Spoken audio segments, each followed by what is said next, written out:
ಇದು ದೇಶಾದ್ಯಂತ ನೀಟ್ ಮರುಪರೀಕ್ಷೆ ನಡೀತಾ ಇದೆ. ಓವರ್ ಆಲ್ 5440 ಪರೀಕ್ಷಾ ಕೇಂದ್ರಗಳಲ್ಲಿ ಈಗಾಗಲೇ ಸಕಲ ಸಿದ್ಧತೆಯನ್ನ ಮಾಡಿಕೊಳ್ಳಲಾಗಿದೆ. ರಾಜ್ಯ ಪೊಲೀಸ್ ಮತ್ತು ಸಿಆರ್ಪಿಎಫ್ ನಿಂದ ಹೈ ಸೆಕ್ಯೂರಿಟಿ ಘೋಷಿಸಲಾಗಿರುವಂತದ್ದು. ಇವತ್ತು ದೇಶಾದ್ಯಂತ ನೀಟ್ ಮರುಪರೀಕ್ಷೆ ನಡೀತಾ ಇದೆ.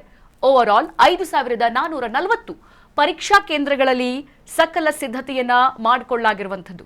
ನೋಡಿ, ಇಲ್ಲಿ ರಾಜ್ಯ ಪೊಲೀಸ್ ಹಾಗೆ ಸಿಆರ್ಪಿಎಫ್ ನಿಂದ ಹೈ ಸೆಕ್ಯೂರಿಟಿಯನ್ನ ಮಾಡಿಕೊಂಡಿದೆ. ಮೊದಲ ಎಕ್ಸಾಮ್ ಬಳಿಕ ಎರಡನೇ ಮರುಪರೀಕ್ಷೆ ನೀಟ್ ಬಹಳ ಕುತೂಹಲವನ್ನ ಕೆರಳಿಸಿರುವಂತದ್ದು. ಈಗ ನೀಟ್ ಮರುಪರೀಕ್ಷೆಗೆ ಹೆದರಿ ಜೀವ ಚೆಲ್ಲಿರುವಂತಹ ಹಲವು ವಿದ್ಯಾರ್ಥಿಗಳೇನಿದಾರಲ್ಲ, ಆ ಎಲ್ಲ ಆಯಾಮದಲ್ಲೂ ಕೂಡ ಇದು ಮತ್ತೆ ಮರುಕಳಿಸಬಾರದು ಅನ್ನುವಂತಹ ನಿಟ್ಟಿನಲ್ಲಿ ಹೈ ಸೆಕ್ಯೂರಿಟಿಯನ್ನ ಮಾಡಿಕೊಂಡಿದೆ. ಜೊತೆಗೆ ಆಧಾರಿತ ಬಯೋಮೆಟ್ರಿಕ್ ತಪಾಸಣೆಯನ್ನು ಕೂಡ ಇಲ್ಲಿ ಮಾಡಲಾಗುತ್ತೆ. ನೋಡಿ, ಆಧಾರ್ ತಪಾಸಣೆಯನ್ನು ಕೂಡ ಮಾಡಲಾಗುತ್ತೆ. ಇಲ್ಲಿ ಯಾವುದೇ ರೀತಿಯಾದಂತಹ ಬೇರೆ ವಿದ್ಯಾರ್ಥಿಗಳು ಬರದಂತೆ, ಇತರರು ಬರದಂತೆ, ಕೇವಲ ಪರೀಕ್ಷಾ ಆಕಾಂಕ್ಷಿಗಳು ಮಾತ್ರ ಇಲ್ಲಿ ಬರಬೇಕು, ಪರೀಕ್ಷೆ ಬರಿಬೇಕು. ಯಾಕಂತಂದ್ರೆ ಹೆಂಗ್ ಸೋರಿಕೆಯಾಯಿತು ಪ್ರಶ್ನೆ ಪತ್ರಿಕೆ ಅನ್ನೋದು ಬಹಳ ಡೌಟ್ ಇರುತ್ತಲ್ಲ. ಹಾಗಾಗಿ ಯಾರ್ದೋ ಮುಖಾಂತರ ಅದು ಪತ್ರಿಕೆ ಸೋರಿಕೆ ಆಗೋದು, ಇತರ ಘಟನೆಗಳು ನಡಿಬಾರ್ದಲ್ವಾ. ಹಾಗಾಗಿ ಈ ಎಲ್ಲ ಆಯಾಮದಲ್ಲೂ ಕೂಡ ಇಲ್ಲಿ ಆಧಾರಿತದ ಬಯೋಮೆಟ್ರಿಕ್ ಕೂಡ ಇರುತ್ತೆ. ಆ ವಿದ್ಯಾರ್ಥಿಗಳು ಬರಬೇಕು, ಬಯೋಮೆಟ್ರಿಕ್ ಮಾಡಿದ ನಂತರನೇ ಅವರು ಪರೀಕ್ಷಾ ಹಾಲ್ಗೆ ತೆರಳಿ ಎಕ್ಸಾಮ್ ಅನ್ನ ಬರಬೇಕು. ಇವತ್ತು ನೀಟ್ ಮಹಾಯುದ್ಧ, ಎರಡನೇ ಮಹಾಯುದ್ಧ ಅಂತಾನೆ ಹೇಳಬಹುದು. 5440 ಪರೀಕ್ಷಾ ಕೇಂದ್ರಗಳಲ್ಲಿ ಸಕಲ ಸಿದ್ಧತೆಯನ್ನ ಮಾಡಿಕೊಳ್ಳಲಾಗಿರುವಂಥದ್ದು. ಇಲ್ಲಿ ಇವತ್ತು ಲಕ್ಷಾಂತರ ವಿದ್ಯಾರ್ಥಿಗಳು ನೀಟ್ ಪರೀಕ್ಷೆಯನ್ನ ಬರೀತಾ ಇದ್ದಾರೆ. ನೋಡಿ, ಅವರ ಭವಿಷ್ಯ, ಉಜ್ವಲ ಭವಿಷ್ಯ, ಡಾಕ್ಟರ್ ಆಗ್ಬೋದು, ಹಾಗೆ ಇಂಜಿನಿಯರ್ ಆಗ್ಬೋದು, ಸೈಂಟಿಸ್ಟ್, ಎಲ್ಲ ಆಯಾಮದಲ್ಲೂ ಕೂಡ ಒಂದು ವರ್ಷದ ತಯಾರಿ ಏನಿದೆ, ಓದಿ ವಿದ್ಯಾಭ್ಯಾಸ ಮುಗಿಸಿ ಎಲ್ಲ ಆಯಾಮದಲ್ಲೂ ಕೂಡ ಪಾಪ ಅವರು ಎರಡನೇ ಬಾರಿಗೆ ಪರೀಕ್ಷೆ ಬರೀತಾ ಇರುವಂಥದ್ದು ವಿದ್ಯಾರ್ಥಿಗಳು.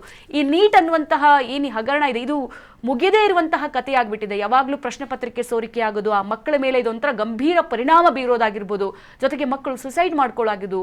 ಸೊ ಇದು ಹೆತ್ತವರಿಗೆ, ಜೊತೆಗೆ ಈ ನೀಟ್ ಪರೀಕ್ಷೆಗೆ ಒಂಥರ ಕಳಂಕ ತಂದಿರುವಂತಹ ವಿಚಾರ. ಹಾಗಾಗಿ ಈಗ ರಾಜ್ಯ ಪೊಲೀಸ್ ಮತ್ತೆ ಸಿಆರ್ಪಿಎಫ್ ನಿಂದ ಈಗ ಹೈ ಸೆಕ್ಯೂರಿಟಿ NTA ಮಾಡಿಕೊಂಡಿರುವಂಥದ್ದು. ಯಾವುದೇ ರೀತಿಯಾದಂತಹ ಪ್ರಶ್ನೆ ಪತ್ರಿಕೆ ಸೋರಿಕೆ ಆಗಬಾರ್ದು, ಹಾಗೆ ಇಲ್ಲಿಗೆ ಸಂಬಂಧಪಟ್ಟವರು ಮಾತ್ರ ಬರಬೇಕು, ಬೇರೆ ಯಾರು ಕೂಡ ಇಲ್ಲಿ ಹಾಜರಿರಬಾರ್ದು ಅನ್ನುವಂಥ ನಿಟ್ಟಿನಲ್ಲಿ ಇಲ್ಲಿ ಆಧಾರಿತಂತ ಒಂದು ಬಯೋಮೆಟ್ರಿಕ್ ವ್ಯವಸ್ಥೆಯನ್ನು ಕೂಡ ಮಾಡಿಕೊಳ್ಳಲಾಗಿರುವಂಥದ್ದು. ಜೊತೆಗೆ Z+ ಸೆಕ್ಯೂರಿಟಿಯನ್ನು ಕೊಟ್ಟಿದೆ ಈ ಸಲದ ನೀಟ್ ಮರು ಪರೀಕ್ಷೆಗೆ. ನೋಡಿ, ಈ ಸಲ ಎಕ್ಸಾಮ್ ಪೇಪರ್ ಹೆಂಗ್ ಬಂದಿದೆ ಗೊತ್ತಾ? ಹೆಲಿಕಾಪ್ಟರ್ ಮುಖಾಂತರ ಬಂದಿರುವಂಥದ್ದು ಪೇಪರ್ಸ್. ಸೊ ಯಾವುದೋ ಬಸ್ಸು, ಲಾರಿ, ಇತರೆ ಯಾವುದೋ ಒಂದು ವೆಹಿಕಲ್ ಮುಖಾಂತರ ಕಳಿಸೋದು, ಯಾರೋ ಅದನ್ನ ಕಬಳಿಸ್ಬಿಟ್ಟು ಅದನ್ನ ಯಾವುದಾದ್ರು ಸೋಷಿಯಲ್ ಮೀಡಿಯಾ ಆ್ಯಪ್ಸ್ಗಳು, ಟೆಲಿಗ್ರಾಮ್ ಮತ್ತಿತರ ಆ್ಯಪ್ಗಳಲ್ಲಿ ಕಳಿಸೋದು, ಇದೆಲ್ಲ ಮತ್ತೆ ಎಕ್ಸಾಮ್ ಆಗೋದು, ಈ ವಹಿವಾಟವೇ ಬೇಡ ಅಂತ ಹೇಳಿಬಿಟ್ಟು ಈಗ NTA ಬಹಳ ಒಂದು ಮುತುವರ್ಜಿಯನ್ನು ವಹಿಸಿಬಿಟ್ಟು ಒಂದು ಯಾವುದೇ ರೀತಿಯಾದಂತಹ ಘಟನೆಗಳು ಮರುಕಳಿಸದಂತೆ, ಪ್ರಶ್ನೆ ಪತ್ರಿಕೆ ಲೀಕ್ ಆಗದೇ ಇರುವಂತೆ Z+ ಸೆಕ್ಯೂರಿಟಿಯನ್ನು ಕೊಟ್ಟು ಇಲ್ಲಿ ಸಿಆರ್ಪಿಎಫ್ ಅದನ್ನ ಯೋಜನೆಯನ್ನು ಕೂಡ ಮಾಡಿ ಹೆಲಿಕಾಪ್ಟರ್ ಮುಖಾಂತರ ಪ್ರಶ್ನೆ ಪತ್ರಿಕೆಯನ್ನ ಕಳಿಸಿರುವಂಥದ್ದು. ಸೊ ಇಲ್ಲಿ ಆಧಾರಿತ ಬಯೋಮೆಟ್ರಿಕ್ ಕೂಡ ಇರುತ್ತೆ. ಯಾರು ಪರೀಕ್ಷೆ ಬರೆಯೋಕೆ ಬರ್ತಾರಲ್ಲ, ಜೊತೆಗೆ ವ್ಯಾಲ್ಯೂ ಮಾಡೋರು ಯಾರು ಇರ್ತಾರೆ, ಪರೀಕ್ಷಾ ಕೊಠಡಿಗೆ ಯಾರನ್ನ ನಿಯೋಜನೆ ಮಾಡಲಾಗುತ್ತೆ, ಅವರೆಲ್ಲರೂ ಕೂಡ ಬಂದು ಆಧಾರಲ್ಲಿ ಬಯೋಮೆಟ್ರಿಕ್ ಅನ್ನ ಒತ್ತಿದ ಮೇಲೆ ಅವರು ಒಳಗಡೆ ಹೋಗೋದಕ್ಕೆ ಅವಕಾಶವನ್ನ ಕಲ್ಪಿಸಿಕೊಡ್ಲಾಗಿದೆ. ಹಾಗಾಗಿ ಈಗ ಮೊದಲ ಎಕ್ಸಾಮ್ ಏನಾಯ್ತು, ಅದಾದ ಬಳಿಕ ಬಹಳ ಕುತೂಹಲ ಕೆರಳಿಸಿರುವಂಥದ್ದು ನೀಟ್ ಮರು ಪರೀಕ್ಷೆ, ನೀಟ್ ಎರಡನೇ ಮಹಾಯುದ್ಧ. ನಾವು ನೋಡ್ತಾ ಇರೋದು ಲಕ್ಷಾಂತರ ವಿದ್ಯಾರ್ಥಿಗಳ ಉಜ್ವಲ ಭವಿಷ್ಯದ ರಿಸಲ್ಟ್ ಈ ಎಕ್ಸಾಮ್ ಬಳಿಕ ಗೊತ್ತಾಗುತ್ತೆ. ಹಾಗಾಗಿ ಈ ಹಿಂದೆ ಬಹಳಷ್ಟು ವಿದ್ಯಾರ್ಥಿಗಳು, 10 ವಿದ್ಯಾರ್ಥಿಗಳು ನೀಟ್ ಮರುಪರೀಕ್ಷೆಗೆ ಹೆದರ್ಬಿಟ್ಟು ಜೀವ ಬಿಟ್ಟಿರುವಂಥದ್ದು. ನೋಡಿ, ಎಕ್ಸಾಮ್ ಅಂತಂದ್ರೆ ಯಾರಿಗಾದ್ರೂ ಭಯ ಆಗುತ್ತೆ. ಸೊ ಒಂದು ವರ್ಷದ ಸುದೀರ್ಘ ಅವರ ವಿದ್ಯಾಭ್ಯಾಸವನ್ನ ಓದಿ, ಅವರ ಆಸೆ ಆಕಾಂಕ್ಷೆ ಎಲ್ಲವನ್ನ ಬದಿಗಿಟ್ಟು ಓದಿ ಪರೀಕ್ಷೆ ಬರೆಯೋದು ಅಂತ ಅಂದ್ರೆ ಇದು ಸಾಮಾನ್ಯ ವಿಷಯವಲ್ಲ. ಹಾಗಾಗಿ ಈಗ ಮತ್ತೆ ಅದು ರೀಪರೀಕ್ಷೆ ಆಗುತ್ತೆ, ಬರ್ದಿದ್ದು ಏನಾಗುತ್ತೋ ಈ ಎಲ್ಲ ಆಯಾಮದಲ್ಲೂ ಕೂಡ ಒಂದ್ಸಲ ಮಾನಸಿಕವಾಗಿ ಕುಗ್ಗೋಗ್ಬಿಡ್ತಾರೆ ವಿದ್ಯಾರ್ಥಿಗಳು, ಅದು ಮತ್ತೆ ಮರುಪರೀಕ್ಷೆ ಅಂತ ಅಂದಾಗ.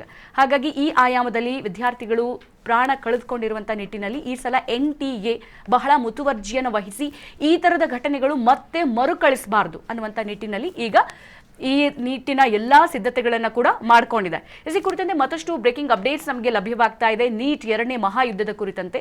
ನೋಡಿ, ಮಧ್ಯಾಹ್ನ 2 ಗಂಟೆಯಿಂದ ಸಂಜೆ 5:15 ನೀಟ್ ಮರುಪರೀಕ್ಷೆ ನಡೀತಾ ಇರುವಂಥದ್ದು. 2 ಗಂಟೆಗೆ ಶುರುವಾಗುತ್ತೆ, 5:15 ಕೊನೆಯಾಗುತ್ತೆ. ಇಲ್ಲಿ ವಿಶೇಷ ಚೇತನರಿಗೆ ಸಂಜೆ 6:20 ಕೂಡ ಇಲ್ಲಿ ಅವಕಾಶವನ್ನ ಕೊಡಲಾಗಿದೆ. ವಿಶೇಷ ಚೇತನರಿರ್ತಾರಲ್ಲ ಅವರಿಗೆ 6:20 ಕೂಡ ಅವಕಾಶ ಕೊಡಲಾಗುತ್ತೆ. ಯಾಕಂದ್ರೆ ಬರೆಯೋದು ಸ್ಲೋ ಇರುವುದು, ಕೂರೋಕೆ ಸಮಸ್ಯೆ ಆಗ್ಬೋದು, ಎಲ್ಲ ಆಯಾಮದಲ್ಲೂ ಕೂಡ. ಓವರ್ ಆಲ್ 22.79 ಲಕ್ಷ ವಿದ್ಯಾರ್ಥಿಗಳು ಪರೀಕ್ಷೆಗೆ ನೋಂದಣಿಯನ್ನ ಮಾಡ್ಕೊಂಡಿದ್ದಾರೆ. ಹೇಳಿದೆ ಲಕ್ಷಾಂತರ ವಿದ್ಯಾರ್ಥಿಗಳ ಭವಿಷ್ಯ ಇದು. ಸೊ 551 ನಗರಗಳ ಪೈಕಿ 5440 ಕೇಂದ್ರಗಳಲ್ಲಿ ಇವತ್ತು ನೀಟ್ ಮರು ಪರೀಕ್ಷೆ ಆಗ್ತಾ ಇದೆ.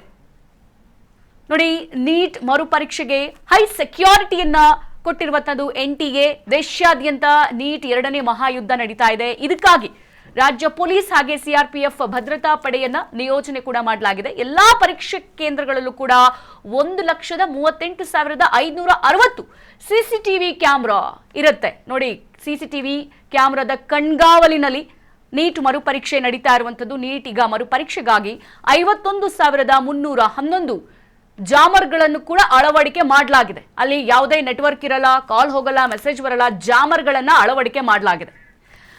ಪರೀಕ್ಷಾ ಕೇಂದ್ರದ 200 ಮೀಟರ್ ನಿಷೇಧಿತ ಪ್ರದೇಶವನ್ನ ಮಾಡಲಾಗಿದೆ. ಪರೀಕ್ಷಾ ಕೇಂದ್ರದ ನಾವು ಈ ಹಿಂದೆ ಗಮನಿಸಿದ್ದೀವಿ, 100 ಮೀಟರ್ ನಿಷೇಧಿತ ಕೇಂದ್ರ ಅಂತ ಮಾಡ್ತಾರೆ ಸ್ಕೂಲ್, ಕಾಲೇಜು, ಆ ಝೋನ್ಗಳಲ್ಲಿ. ಬಟ್ ನೀಟ್ ಪರೀಕ್ಷೆಗಾಗಿ ಪರೀಕ್ಷಾ ಕೇಂದ್ರದ 200 ಮೀಟರ್ ನಿಷೇಧಿತ ಪ್ರದೇಶ ಅಂತ ಹೇಳಿ ಇಲ್ಲಿ ಘೋಷಣೆ ಮಾಡಲಾಗಿದೆ.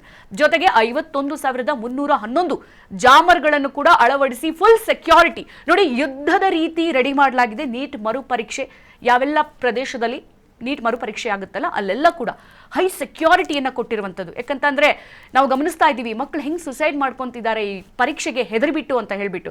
ಹಾಗಾಗಿ ಯಾವುದು ಕೂಡ ಘಟನೆಗಳು ಮತ್ತೆ ಮರುಕಳಿಸಬಾರ್ದು.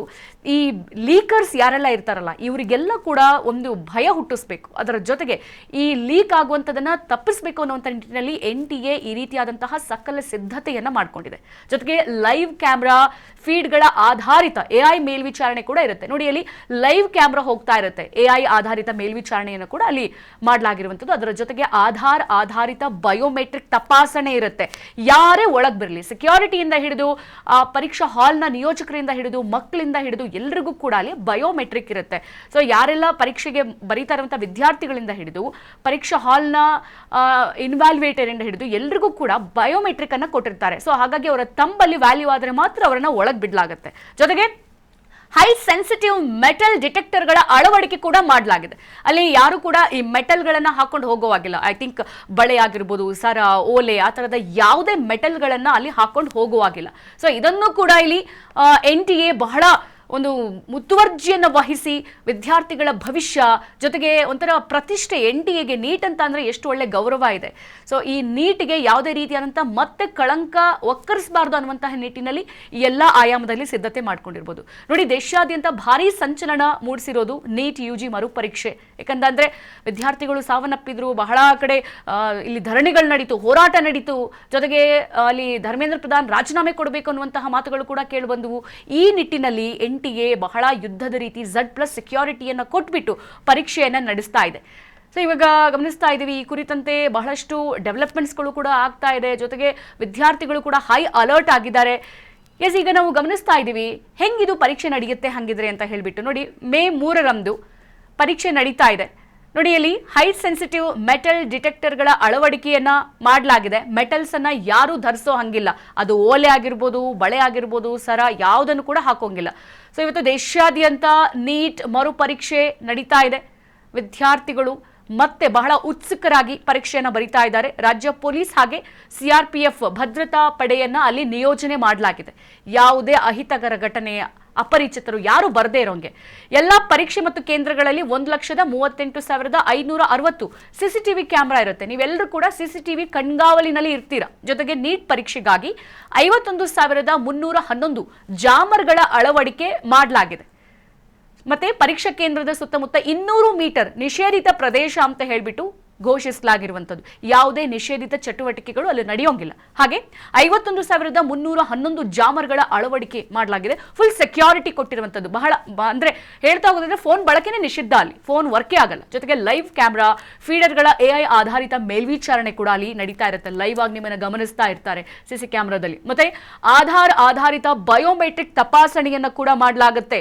ಒಳಗೆ ಹೋಗೋರು ಯಾರೇ ಇರಲಿ ಬಯೋಮೆಟ್ರಿಕ್ ವ್ಯಾಲಿಡ್ ಆದ್ರೆ ಮಾತ್ರ ನಿಮಗೆ ಪ್ರವೇಶ, ಇಲ್ಲ ಅಂದ್ರೆ ಇರೋದಿಲ್ಲ. ಜೊತೆಗೆ ಹೈ ಸೆನ್ಸಿಟಿವ್ ಮೆಟಲ್ ಡಿಟೆಕ್ಟರ್ಗಳ ಅಳವಡಿಕೆ ಅಂದ್ರೆ ಮೆಟಲ್ ಮುಖಾಂತರ ಕೆಲವೊಂದು ಪ್ರಶ್ನೆ ಪತ್ರಿಕೆ ಸೋರಿಕೆ ಆಗುವಂತ ಚಾನ್ಸಸ್ ಇರುತ್ತೆ.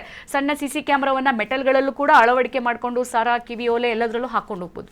ಈ ಎಲ್ಲ ಆಯಾಮದಲ್ಲೂ ಕೂಡ ಯಾವುದೇ ಮೆಟಲ್ಗಳು ಒಳಗೆ ಪ್ರವೇಶ ಇಲ್ಲ ಅನ್ನುವಂಥ ನಿಟ್ಟಿನಲ್ಲಿ ಮಾಡಿರುವಂಥದ್ದು. ಜೊತೆಗೆ ರಾಜ್ಯ ಪೊಲೀಸ್ ಮತ್ತೆ ಇಲ್ಲಿ CRPF ಭದ್ರತಾ ಪಡೆಯನ್ನು ಕೂಡ ಹೆಚ್ಚುವರಿಯಾಗಿ ನಿಯೋಜನೆ ಮಾಡಿರುವಂಥದ್ದು. ಹಾಗೆ ಎಲ್ಲಾ ಪರೀಕ್ಷಾ ಕೇಂದ್ರಗಳಲ್ಲೂ ಕೂಡ ಓವರ್ ಆಲ್ 1,38,560 560 CCTV ಕ್ಯಾಮ್ರಾಗಳಿರುತ್ತೆ. ನೀವೆಲ್ಲರೂ ಕೂಡ CCTV ಕಣ್ಗಾವಲಿನಲ್ಲೇ ಪರೀಕ್ಷೆ ಬರೀತೀರಾ.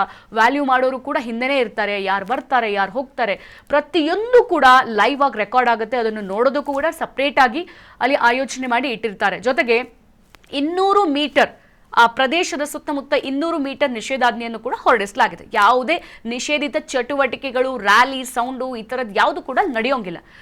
ಸೊ ಇದು ನೀಟ್ ಮರುಪರೀಕ್ಷೆ ಆಗ್ತಾ ಇರುವಂತಹ ವಿಧಿವಿಧಾನಗಳು ಹೆಂಗೆ ನಡೀತಾ ಇದೆ, ಏನೆಲ್ಲ ಅಲ್ಲಿ ಕಂಡೀಷನ್ಸ್ಗಳನ್ನು ಹಾಕಲಾಗಿದೆ ಅನ್ನುವಂಥದ್ದು ನೋಡಿ.